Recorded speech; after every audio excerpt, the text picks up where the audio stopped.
자, 이제 오늘 시간에는 유한집합의 원소의 개수에 대해서 배울 건데, 합집합 원소의 개수를 한번 구해 볼 건데, 합집합이라고 하는 거는 벤 다이어그램으로 표현했을 때 이 전체를 말하는 거지. 그죠? 그리고 원소의 개수라고 하는 거는 결국에 중복된 거는 한 개로 세야 됩니다. 알겠지? 그래서 이렇게 각각 A의 원소랑 B의 원소의 개수를 각각 더해버리면 여기 이 부분은 몇 번 세는 거야? 2번 세는 거니까 한 번 빼줘야겠지. 이쪽 부분도 이쪽 부분도 이쪽 부분도 다 한 번씩 세서 개수를 더해줘야 됩니다. 그래서 이렇게만 하게 되면 이 교집합이 한 번 더 세기 때문에 한 번 빼줘야 돼. 이렇게. 괜찮죠? 자, 그 다음 두 번째. 이번에는 3개짜리 합집합의 원소의 개수. 자, 어떻게 구하냐면은 우선 벤 다이어그램 똑같이 그리게 되면 이렇게 나오거든요. 자, 얘도 합집합이랑 마찬가지로 이 각 영역이 한 번씩 세야 돼. 알겠죠? 그래서 제일 먼저 각 집합의 원소의 개수를 이렇게 더할 거야. 알겠지? 그러면 여기도 한 번, 여기도 한 번, 여기도 한 번인데 이 부분은 몇 번 세는 거야? 2번 세는 거지. 여기도 2번 세는 거지. 얘도 2번 세는 거야. 정 가운데 거는 몇 번 세는 거야? 3번 세는 거지. 그래서 A 교집합 B의 원소의 개수 빼고 B 교집합 C의 원소의 개수 빼고 C 교집합 A의 원소의 개수를 빼. 그러면 여기 이 부분이 한 번으로 바뀌죠. 괜찮아? 근데 여기 3개짜리 교집합은 한 번이 아니라 몇 번이 돼? 0번이 되죠. 나는 다 한 번씩 더해줘야 되는데 얘가 0번 되니까 다시 뭐 해줘야 돼? 더해줘야겠지. 자, 그리고 추가로 세 번째, A 차집합 B 원소의 개수를 물어봤어. 이걸 보통 학생들이 어떻게 구하냐면 생각 없이 하게 되면 이렇게 하는 경우가 있거든요. 얘는 일반적으로 성립하지 않습니다. 얘는 뭐가 되냐면 벤 다이어그램으로 표현하게 되면 이쪽이죠. 그죠? 이 영역은 전체 합집합에서 뭘 빼면 돼요? B집합을 빼게 되면 얘 나오지. 그래서 전체 합집합의 원소의 개수에서 B의 원소의 개수를 빼거나 아니면 요 A에서 뭘 빼면 돼? 교집합을 빼면 되겠지. 그죠? 그래서 요 A에서 교집합을 빼거나 이렇게 둘 중에 하나로 구할 수 있어요. 선생님, 얘는 왜 안 돼요? 라고 하게 되면 자, 만약에 이쪽 영역이 원소가 2개 있고 얘가 1개 있고 얘가 3개 있다 쳐봐. 그러면 실제 얘의 원소의 개수 몇 개야? 2개지. 근데 NA 빼기 NB 해버리면 NA가 3개고 NB가 4개 나오니까 마이너스 2가 나와버리지. 그러니까 모순이 생겨요. 근데 얘나 얘로 하게 되면 모순이 안 생겨. 얘 같은 경우에는 전체에서 얘를 빼는 거니까 당연히 이가 나올 거고 얘 같은 경우에는 이 A에서 이 교집합만 빼는 거니까 당연히 이게 나올 거니까 모순이 안 생겨요. 오케이? 자, 그 다음 네 번째. 자, 이건 다 알고 있는 건데 만약 어떤 여집합 원소의 개수를 물어보게 되면 전체 원소의 개수에서 요 A의 원소의 개수를 빼면 되겠죠. 그렇죠? 이건 너희가 많이 했던 거니까 이렇게 유한집합의 원소의 개수는 크게 4가지로 기억하시면 됩니다. 자, 얘 11번인데 전체 집합 원소의 개수가 60이고 A 원소의 개수가 37개, B의 원소의 개수가 40개. 그 다음 A도 아니고 B도 아닌 게 15개래요. B 빼기 A의 원소의 개수를 물어봤어. 그럼 아까 말했죠. 얘는 합집합에서 A를 뺀 원소의 개수를 세거나 아니면 B의 원소의 개수에서 이 교집합의 원소의 개수 빼거나 둘 중에 하나로 푼다고 했죠. 그러면 이렇게 적어놓고 얘를 어떻게 하면 구할 수 있을 건지를 한번 고민해 보면 돼요. 알겠지? 자, 위에 거 얘로 풀게 되면 우선 N, A 합 B 얘 같은 경우에는 얘를 이용하면 되겠지. 얘가 뭐가 돼요? 드모르간 법칙에 의해서 A 합 B의 여집합 얘가 되겠지. 얘는 전체에서 이 합집합의 원소의 개수를 뺀 거지. 얘가 15개래. 근데 지금 전체 개수가 60개라고 했으니까 얘 몇 개야? 45개죠. 그래서 얘는 45에서 A 37을 뺀 8개가 정답이다. 이렇게 풀거나 아니면 A 한번 써볼게요. 얘는 얘를 구해야겠지. B 나와 있으니까. 그래서 40 빼기 얘인데 A 교 B는 어떻게 구할 수 있을까요? A 합 B의 원소의 개수는 A의 원소의 개수에다가 B의 원소의 개수 더하고 교집합의 원소의 개수를 뺀다고 했지. 근데 지금 A 합 B가 나와 있으니까 45로 45는 A의 원소의 개수 37 B의 원소의 개수 40에다가 교집합의 원소의 개수를 빼면 된다. 그럼 얘가 몇이야? 32가 되죠? 그래서 32를 뺀 정답이 8. 똑같이 나와요, 이렇게. 그러니까 어렵진 않은데 실제로 문제 풀 때는 근데 이렇게 식으로 하지 마시고 벤 다이어그램으로 하세요. 그게 더 나을 거야. 자, 해볼게.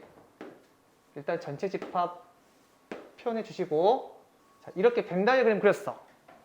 개수를 채울 건데 제일 먼저 어디부터 채울까요? 제일 많이 겹치는 부분부터 채우라고 했어요. 그래서 여기부터 채워야 돼.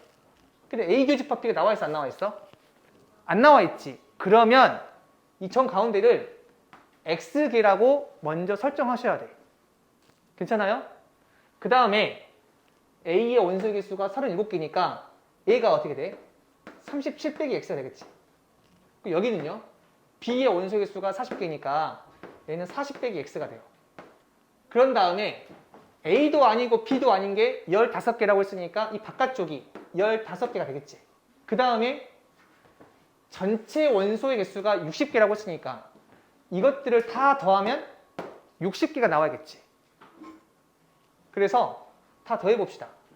다 더하게 되면 92 빼기 X가 되죠. 얘가 60이 돼야 돼. 따라서 X 몇이다?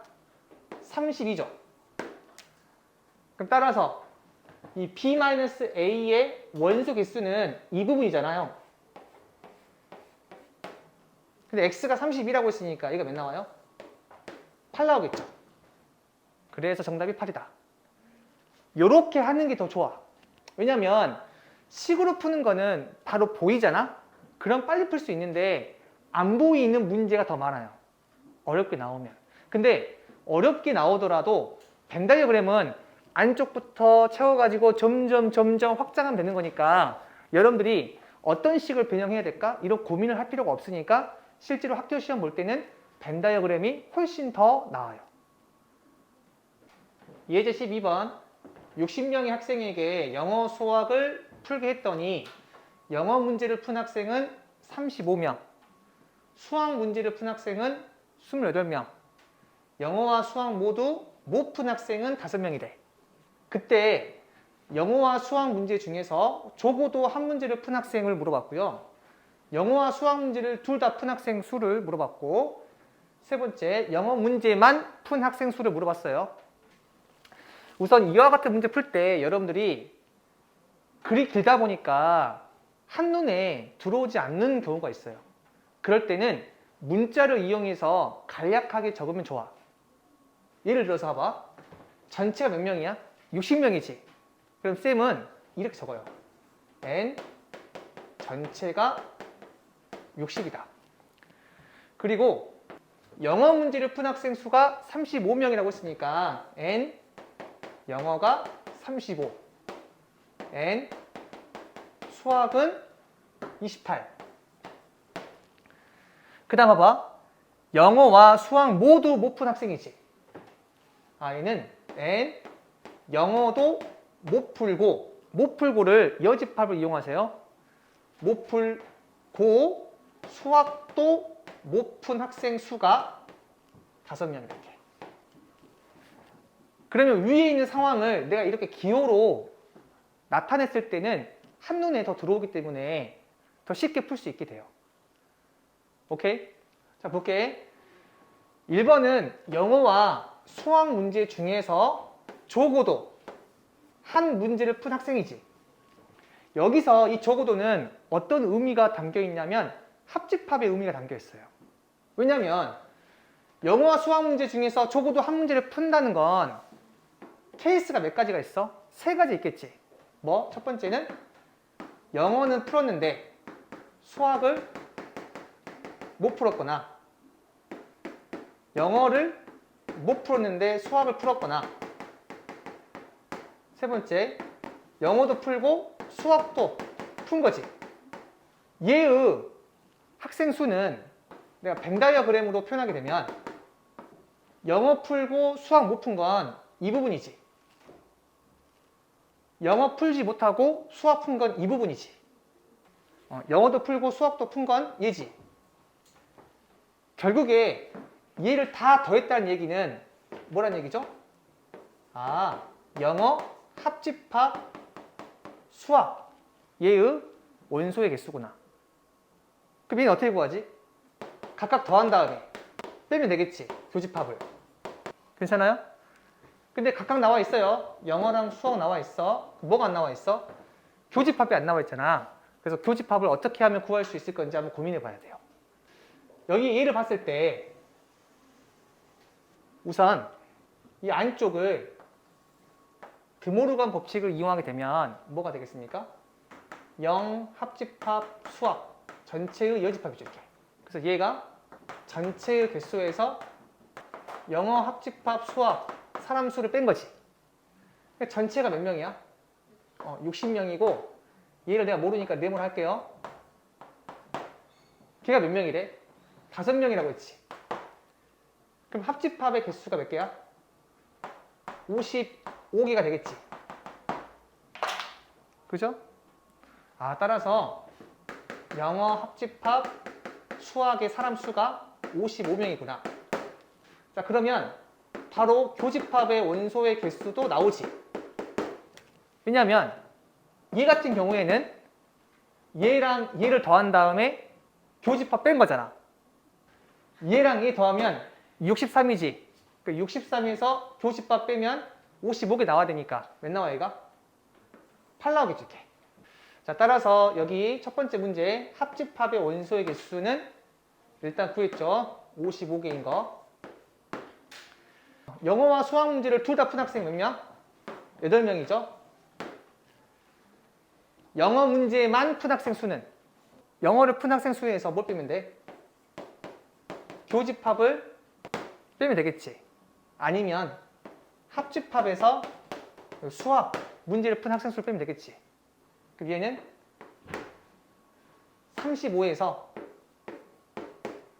8을 뺀 거고, 얘를 구하게 되면 55에서 수학 문제 28 뺀 거지. 이렇게. 똑같이 나와요. 해보시면. 그럼 27 나오겠네. 근데 실제로는 이렇게 이제 식으로 안 하겠죠? 어떻게 하겠어요? 네, 벤 다이어그램으로 푸는 게 더 낫다고요. 일단 정 가운데를 모르잖아, 처음에는. 그래서 X라 할게요. 그럼 영어가 35니까 얘가 35 빼기 X고, 수학이 28이니까 얘가 28 빼기 X. 영어랑 수학 모두 못 푼 학생이 5명이라고 했으니까 여기 5명이게. 맞죠? 그런 다음에 다 더했을 때 몇 나와야 돼? 네, 60명 나와야겠지. 그래서 x를 구하시면 얘가 8 나올 거야. 알겠지? 정답이 어떻게 돼? 영어 문제만 푼 학생 수는 35 빼기 x니까 35 빼기 8 되겠죠. 이렇게 구하시면 돼요. 예제 13번인데 전체 집합 U에 두 부분 집합 A, B가 있대요. 전체 개수가 30개, A의 개수가 22개, B의 개수가 17개일 때 합집합의 원소의 개수의 최대값이랑 최소값을 구하라고 했어. 자, 옆에다가 한번 적어볼게. 유한집합 원소의 개수의 최대 최소는 벤 다이어그램과 부등식을 이용해서 푸시면 돼요. 아무리 어렵다 하더라도. 자, 이거 어떤 말인지 한번 보여줄게요. 자, 이게 벤 다이어그램을 그려. 자, 그 다음에 원소의 개수를 채울 때 뭐부터 적어요? 교집합. 제일 많이 겹치는 것부터 하셔야 돼. 3개짜리 벤 다이어그램은 제일 안쪽부터 하셔야 돼요. 알겠죠? 얘 나와 있어, 안 나와 있어? 안 나와 있죠? 그럼 여기를 x개라고 할게요. 여기 어떻게 돼요? 22 빼기 x가 되고 얘는 17 빼기 x. 이 부분은요, 전체가 30개 나와야겠지. 그럼 다 더했을 때 30이 나와야 되거든? x 빼기 9가 나와야겠지. 이 바깥쪽에 x 빼기 9가 나와야만 다 더했을 때 30이 나옵니다. 이렇게 벤 다이어그램으로 표시한 다음에 이 부등식을 이용한다는 건 뭐냐면 여러분들 개수라고 하는 건 항상 0 이상이죠. 마이너스가 없잖아요. 그래서 여기 보이는 이 모든 것들은 0 이상이 되겠지. 그래서 이 x가 0 이상, 22 빼기 x도 0 이상, 17 빼기 x도 0 이상, x 빼기 9도 0 이상 이렇게. 얘들을 동시에 만족하는 x의 범위는 어떻게 돼요?